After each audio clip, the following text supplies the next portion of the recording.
My residents, it is time. Jacob here, and we're about to go over all the new juicy Godzilla King of the Monsters news, and yeah, there's a lot of it. For today though, we are going to focus on the full reveal of all the monsters in this film.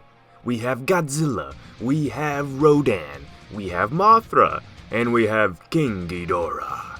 This is what we've been waiting for, everyone, so let's get to it. Alright, so the reason why all this is coming up is because of the Tokyo Comic-Con. And there's a whole bunch of displays, toys, action figures, statues, posters. They have it decked out in Godzilla stuff.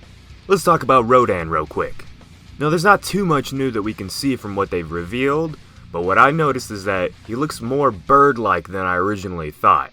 It's kinda cool considering the whole relations that we have with birds here on Dangerville and dinosaurs. But we finally get to see a real close-up look at his skin, and it's pretty cool looking. It looks like cooling lava if you've ever seen that before.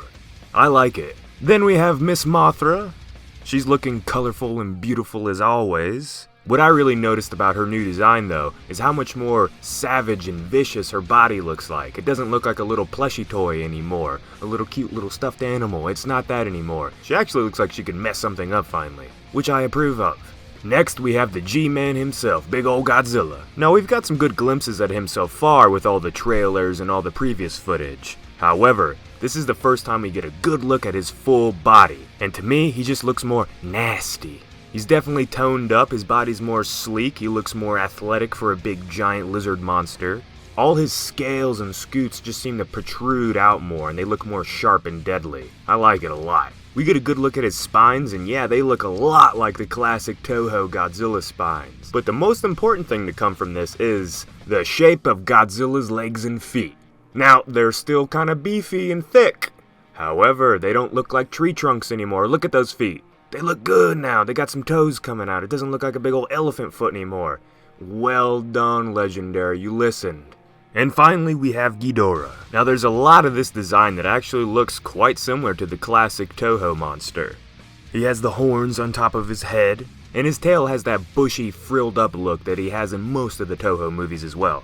Just look at how gigantic his wings are. It's freaking awesome. Now, my history with Ghidorah is that I always thought it was kind of goofy looking how big his body was, and he was somehow still able to fly. It was pretty much just a gold Godzilla body with wings. It didn't really make much sense, and it looked goofy on screen all the time. But this Ghidorah, look at this body. Much more agile and sleek looking. It actually makes sense that this one could actually fly through the air. So with all these monsters, it looks like Legendary and all the good people that are putting this film together are really looking into making these monsters as realistic as possible, which is really great. I mean, they're using real-life things that would make sense, or as much as you can for 400-foot-tall monsters. And then there's this image of Godzilla and King Ghidorah seemingly looking like they're fighting underwater. This could very well be the initial fight between the two monsters that takes place early on in the movie. Possibly the part where we see Godzilla underwater in the beginning of the first trailer. This also supports the theory that I think Ghidorah is gonna whoop up on Godzilla at first, but we'll see what happens. Alright residents, this next week, this next month, this next year is gonna be crammed with Godzilla content. If you can't tell, I'm pretty damn excited. This is a great thing to wake up to, I'm pretty happy, I'm stoked. So tell me how you feel.